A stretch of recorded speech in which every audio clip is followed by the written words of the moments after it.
All right, so this is a picture of Sedona in Arizona, if y'all can see it. So I just want you all to take a moment with me. Feel free to look at the image or close your eyes. Think of somewhere like a good kind of, for me it's a desert with like water features. And just kind of like think about the sounds, the feels of that, and take a deep breath in with me. I'm gonna do 2 more breaths. 1 more.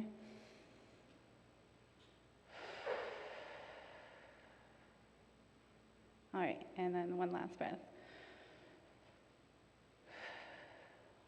All right, I don't know if that did anything for my nerves, but we're gonna get started.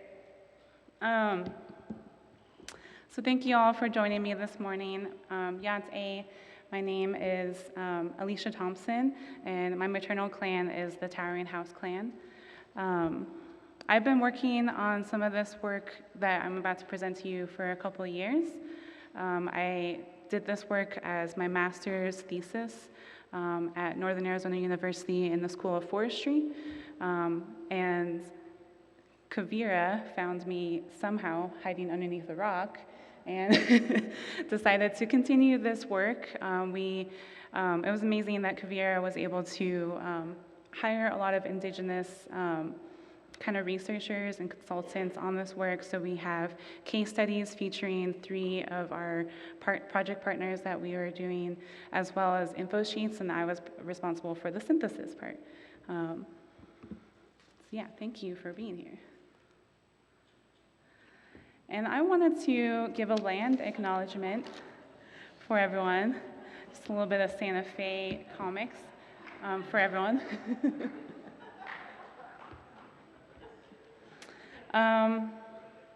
Well, first I have a question for folks. Does anyone have an idea of how many federally recognized tribes are in the United States?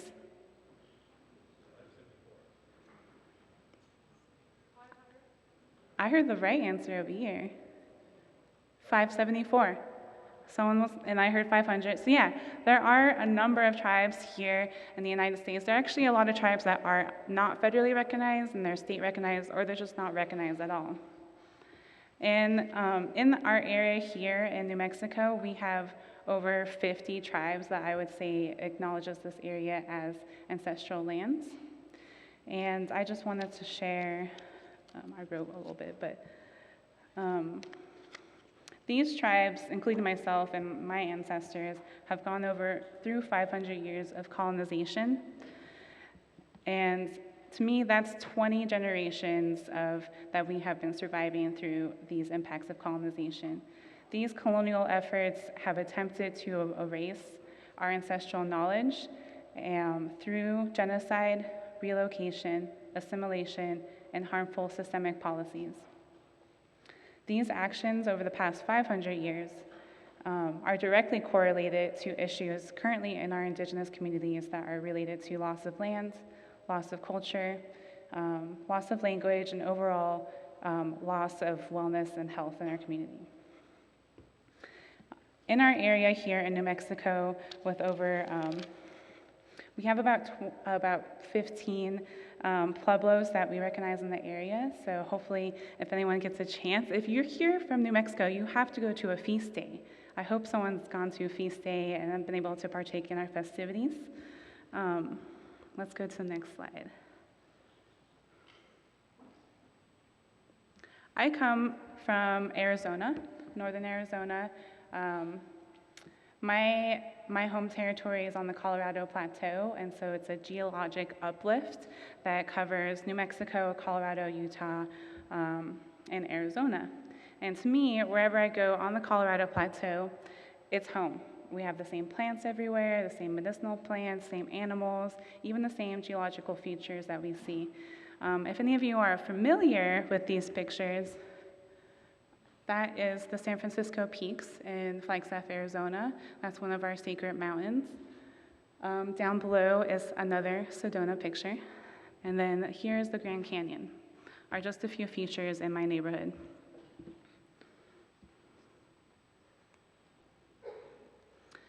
Even closer to home, my family is from Loop, Arizona, which is about an hour away from Flagstaff.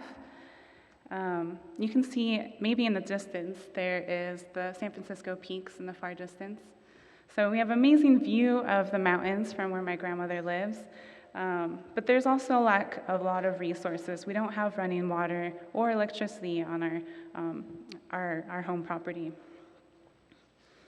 We have a long history of overgrazing in our area, and it's open overgrazing, so anyone can have their kind of cattle going around. We also have a history of uranium mining. My grandfather was a uranium miner, and there are stories of my aunts and uncles playing in the tailing piles and not knowing that that is harmful. Taking care of my grandpa and dusting off the boots, of the uranium dust. And so that's a real history for me and my family. My aunt actually developed leukemia from that. Also out here in Loop, we have the Little Colorado River. So kind of where you see that tree line in the distance, that's where the Little Colorado River is. Those are dead cottonwoods, and there's a lot of tamarisk located on that area. We have some folks that were really generous and donated some drip lines, but they're not necessarily helpful when we don't have the infrastructure for bringing water to our fields. And here's a picture of the Little Colorado River. This is actually a really full picture. This is early spring runoff. Just go to my notes really quick. And so some things I wanted to note on this image is just like the straightness of the channel. Ideally, when we're looking at natural kind of channels and streams, we want that water to like saturate and go into the earth. And when we're looking at this, our Colorado River, it's no longer doing the winding and the bending and like slowing down and dropping off water. It's just going straight down into the Colorado River. And then we also have our tamarisk trees, and along the Little Colorado River, they did a survey, and over 90% of the vegetation on the Little Colorado River is tamarisk. And so it's highly invasive. It's monopolized the entire diversity of the area. I can't help but admire this plant as well. I've gone out and like done a lot of thinning, so don't like judge me for like saying I admire it, because I've gone out and done a lot of cutting of the tamarisk myself. But to me, it's really resilient. I think that's why I admire it, because you take any of those cuttings and they will regrow if they're given a chance in water and like fertile soil. Also, the seeds will germinate within 24 hours in the monsoon season, and so I can't help but admire like how fast it develops here in our ecosystem, but it's also really detrimental to our when it's taking over all these areas, because it also has really deep roots, and it's pulling up more water and making the area more xeric or arid. We're also missing keystone species from our area, such as beaver.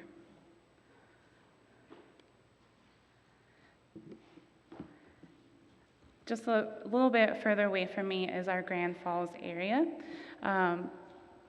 This area also has a history of extensive grazing. We have loss of vegetation, increasing temperatures, and desertification, and a lot of soil and wind erosion. So these sand dunes are actually traveling, and they're taking over people's homes. And so this is also a threat to our livelihoods. The UN has done a report on Navajo Nation, and indigenous peoples we're on the front lines of climate change, and they are seeing increasing temperatures as well as lower reports of snow and precipitation in our areas. Part of our land management history in the area is fire exclusion to protect our livestock, here in the Southwest and our communities. But this is a picture of just smoke here in the Southwest. I'm sure a lot of people are familiar, and I'm really sorry that people have had to experience a lot of the smoke that we've had. It's a little too common that it's happening now, and I can imagine it's really difficult now to grow, and especially for our animals right now, to being out there exposed to this. There's been studies done through my colleagues from Northern Arizona University, and they did a small study on Navajo Nation forests and projecting into the next 100 years what our forests would look like with climate change and using our best management strategies. Currently, right now, that is slash and burn method, which we aren't entirely using, like maximizing right now. So ideally, if we use the slash and burn method, in the next 100 years, over 90% of our forests will be gone still. And so to me, that little snapshot of our Navajo Nation forest is just an example of what's happening across the entire globe, especially here in the United States.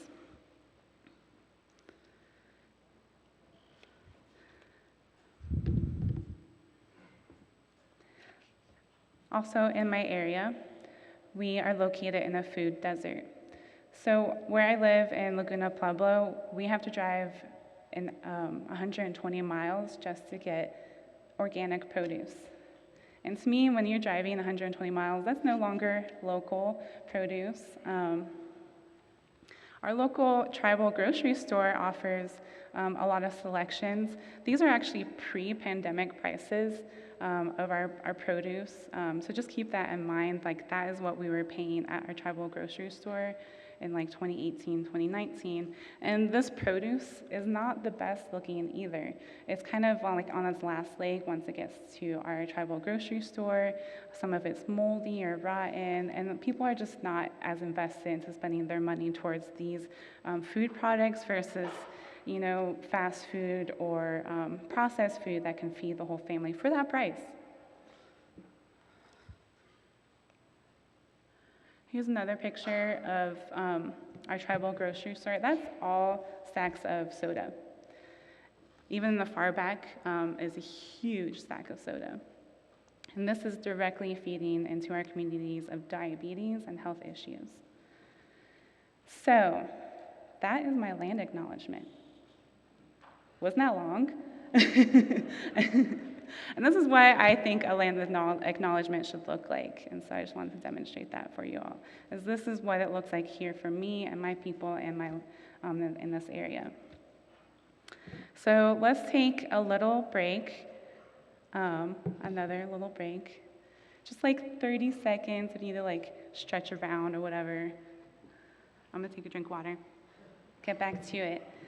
So, have any of you read or seen the video of the Pueblo food experience? I know you have. All right, a few people. I highly recommend looking into this. There's a video, there's a cookbook, local indigenous cooks and farmers have put this together, and they're located just north of us in Espanola. And so these are project partners that we were able to work with. I actually came across this video about 10 years ago, and it just really opened up my perspective of finding other folks in my community who are doing this work of reconnecting with our ancestral roots.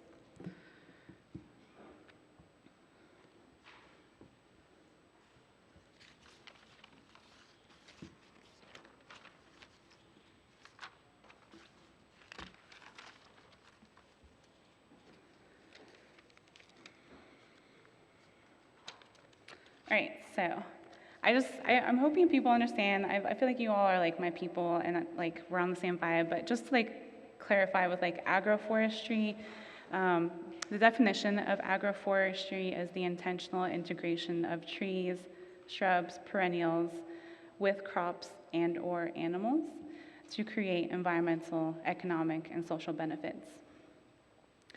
For the USDA, this looks like alley cropping, silvopasture, windbreaks, riparian buffers, as well as food forests. Other terms that I personally mix with agroforestry, or I've seen mixed with agroforestry, is permaculture.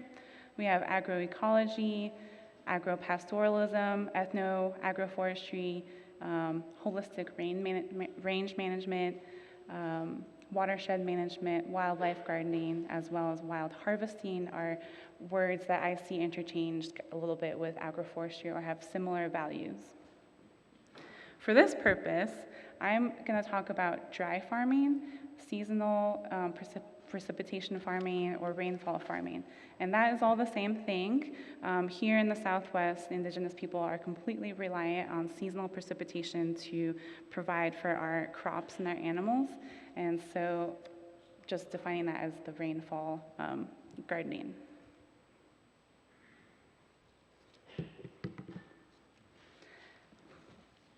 Oh, and then, I don't know if I can go back, but that last picture was in southern Mexico, and those were 500-year-old terrace gardens. And so it just shows an example of how our landscapes were kind of cultivated and how long these structures can last.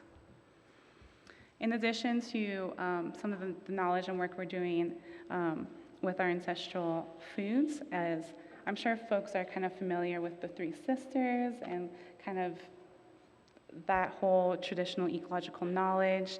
And so we do have corn that has adapted and it's genetically kind of used to our arid climate. And so this is a picture of Hopi corn that's growing using just seasonal precipitation. We have a lot of different corn too. It's not just the corn that you see in the store.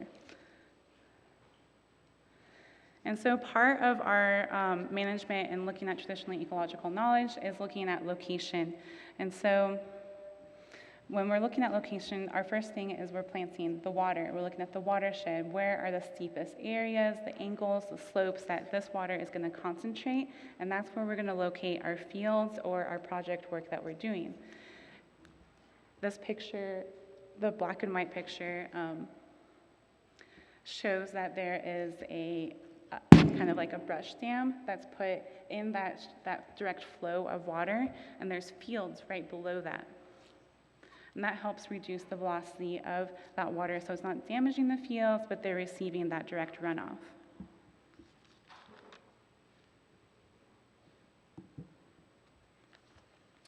Here's some other pictures of some brush and rock dams. The picture on the right is in Tucson, Arizona area, and so it's a 3-year restoration project using rock dams. And so the first year, you can see the rock put in, and then the second year, you can see the sediment starting to collect just from that check dam, and then the third year is the show of vegetation that's growing naturally from that. And we have studies out in SUNY that are using the brushwork up above.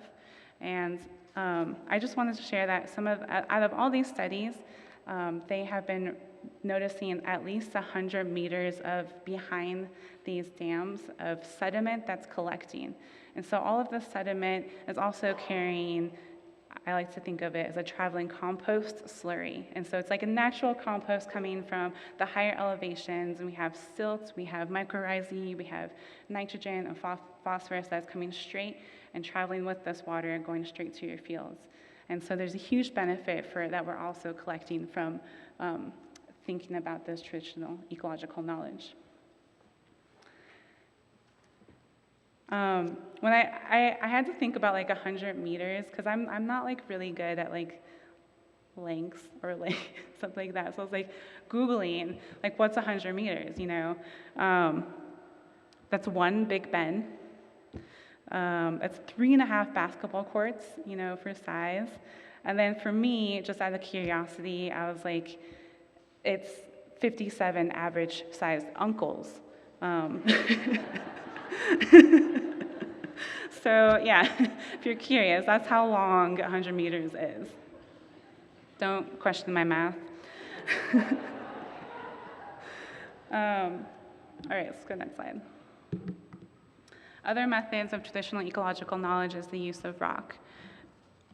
These are amazing pictures of rock grids that are lining big areas of landscape. You can use rock as mulch.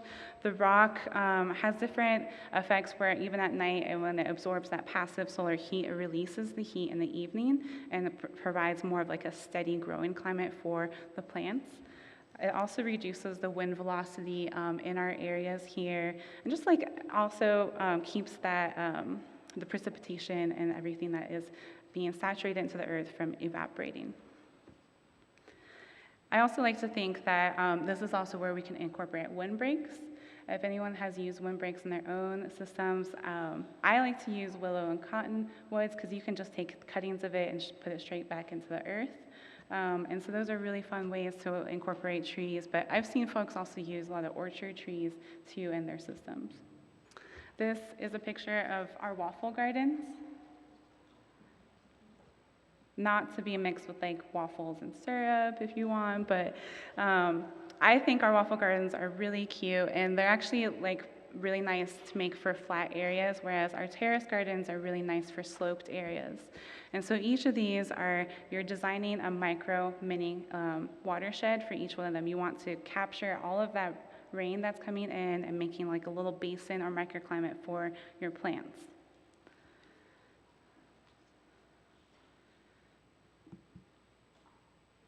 And I just want to note that easily when we're looking at these terrace gardens and our food shed, these are recorded to be at least 50-mile radius within our villages and our pueblos and stuff. So our food shed is quite large, and our garden areas are quite expansive, at least back in the day.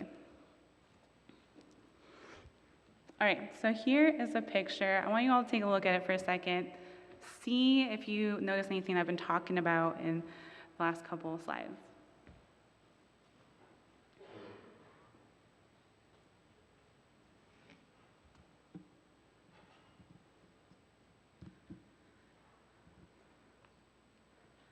So in this bottom corner, we have peach trees that are planted in sand deposits. And sandy soil is actually really ideal for planting when we're using traditional ecological knowledge, because the sand acts as a mulch. So the top layer of the sand will dry out, but underneath it will still retain that moisture. And you can see the location of it is also receiving from that downslope. All right, another look at this picture. Anyone see anything else? Yep. Terrace gardens. So in the back, we have terrace gardens that are stabilizing the slope and retaining seasonal precipitation.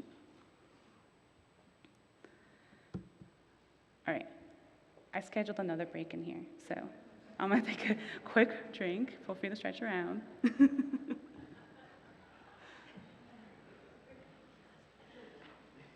All right. I wanted to share some resources with you all. This is just like, oh, thanks. A small snapshot of some of the things I like to listen to and share with you all. And so, and these are all about indigenous food or food sovereignty. And so I highly recommend listening or watching some of these folks, the Toast to Sister podcast, very local here from New Mexico. Lila June has amazing talk about our kind of similar to what I'm talking about here for TED Talks. And then very personal for me is the Feeding Popeye. My partner made that film while we were in grad school, and it's kind of a documentary of our reconnection to our ancestral lands and ancestral knowledge. So I just want to plug that for you all and take a look.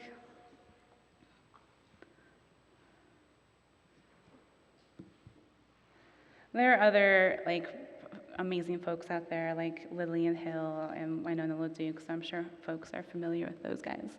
Oops. All right, we'll pivot.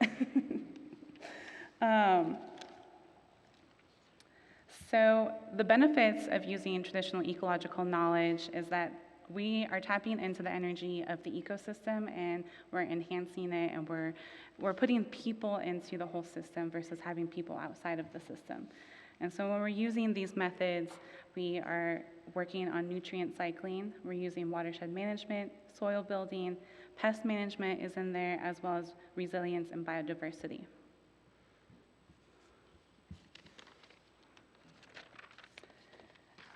This is one of our project partners whose place I absolutely adore. This is Roxanne Swensel's Food Forest in Espanola area. She's from Santa Clara Pueblo, and this is a 35-year-old food forest that's located on 1/8 of an acre.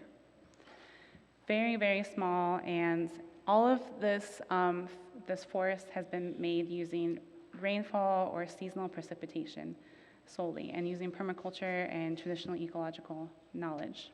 The first thing that Roxanne did was plant a rock straight in her, like a huge boulder, boulders everywhere, just to make microclimates and start capturing the water that's coming off onto her lands. Within this area, it's dense with life. It's a habitat for wildlife. We have a lot of birds that are coming and migrating through there. In the first 8 years of this food forest, over 500 species were recorded within this area, and so I'm not quite sure after 35 years what that looks like. It definitely has progressed and continued to become like a really nice, cool, moist environment, to the point that it's growing bamboo in there. And it's amazing to have bamboo growing naturally in New Mexico, because that's not its native climate. But yet, something that Roxanne had shared with me, and something that she had learned, is that it takes about 20 years or seasons or cycles for something to adapt to the landscape. And so for 20 years, this bamboo was just like a little shrub. And then after 20 years, it exploded, and it's now a really dense bamboo forest. And so it's amazing just thinking about like the patience of just waiting for that 20 years for these plants and seeds to adapt within their area. And I think about that even with like our own heritage seeds that we're working with here. Just patience, you know, hopefully we can, even like trading seeds and stuff like that, and finding seeds that are really adapted to this area. Also in here, I could talk all day about this, and I want to plug in the video too, that there's like, thank you, part of our case studies. And so we're featuring the food forest, but there's orchards in there. Like I ate grapes off her house wall, like a giraffe. There's goats in there, there's bees, turkeys, and so there's just like a whole bunch of life that's happening in there. Here are other project partners that we're working with. This is the Santa Ana Nursery, as well as the Table Women United. Table Women United has an amazing community garden in Espanola, and they're doing a collaborative project with the city. And so it's right next to the public library, and it's an open kind of food forest project open to the community. What I recommend for folks is to, if you want to get involved or like kind of learn more about indigenous ancestral ways, and you want to like work with these folks, I really recommend working first just like donating money, and also donating your time. I want folks to work on our relationship building when we're working with our indigenous peoples. We have a history of being extracted. Our land has been extracted, our culture, our knowledge, and so when folks are wanting to continue to work with us, I like to ask you all to keep donating money, you know, to my friends and family and relatives out there, because our knowledge should be paid for, and there's a lot of folks who aren't being paid for this knowledge, and they're freely sharing this knowledge. And I also see folks who take this knowledge, appropriate this knowledge, and profit from it. And so I just needed to plug that in for you all. Is if you want to support, please donate and please volunteer. There are other current efforts that are doing these amazing works of traditional ecological knowledge. Here in Santa Fe, we have IAIA. amazing, beautiful garden of the waffle garden, and there's also the spiral garden as well that's using kind of the earthwork too. The spiral garden is really nice because that offers kind of different little elevation heights too.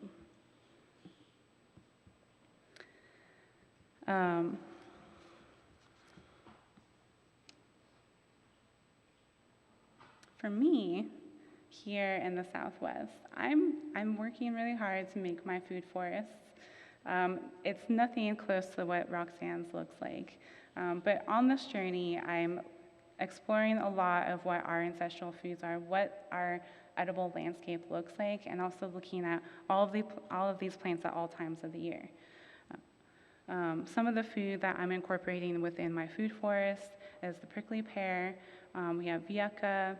There's juniper, mesquite, golden currant. I also have asparagus. Actually grows really well here, at least in my food garden. We have strawberries, lavender, lots of sunflowers and radish. And so it's like incorporating, the natives also with like our modern foods and kind of seeing what it takes. It's a lot of trial and error for me and a lot of testing, but it's really fun to try and see what is really going to like help these plants adapt. Also, part of the work that I'm doing is incorporating all of the kind of animals that are in my area. So we have a lot of wild ponies that like to come and eat some parts of my garden. Their babies are really cute. We have bunnies and rabbits that are coming around. I have honeybees, but we also have feral honeybees that are in our area too. We have a lot of reservation dogs and cats that are in the area. So these are all things that I'm trying to incorporate within my system. For example, the reservation dogs aren't ideal, but to me they help keep out the coyotes, and like keep all these other big things away. But how I keep them out of my garden is I put prickly pear all around my garden. It's a great way to keep the pups out.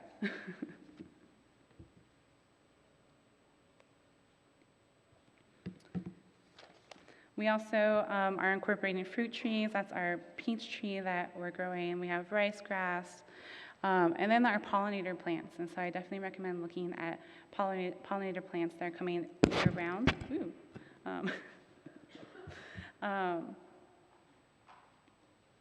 And yeah, so I just wanted to share just a small snapshot. To me, when I think about, the 500 years that I talked about, the 20 generations of my people, and then also thinking about the 20 generations of the bamboo I just shared with you all. To me, I think that collectively we are in like a 20 generations after the impact of colonization. And so I have a lot of hope that now we are on this system to start thriving. And so I'm really hoping that folks are really, I feel this change in our system, and I feel it with everyone here, is that we are leaning into reconnecting with the land and hearing and like asking, what does this land need and want from us, versus of like, what can we take from it? And so last thing, I'm almost done, is I just want to plug in a few more of my indigenous relatives and their products. I definitely recommend looking into purchasing their products. I really like Itality. They're located in Albuquerque. They have amazing blue cornbread. Just gonna plug that. And then Be Hempful is also one of our indigenous farmers. And so when you're thinking about like where your money is going, definitely think about where you can put that towards our indigenous relatives. And lastly, here are some books I recommend reading to of the area. Most of these are indigenous authors. So Enrique Salmon has written an ethnobotany book on medicinal plants of the area. And then the series of Her Land and Her Love is written by one of my Navajo professors at Northern Arizona University. And that's actually it's a 4-part series on the Long Walk. And so I definitely recommend for folks to take a look at that. All right, I think that's it. Thank you all.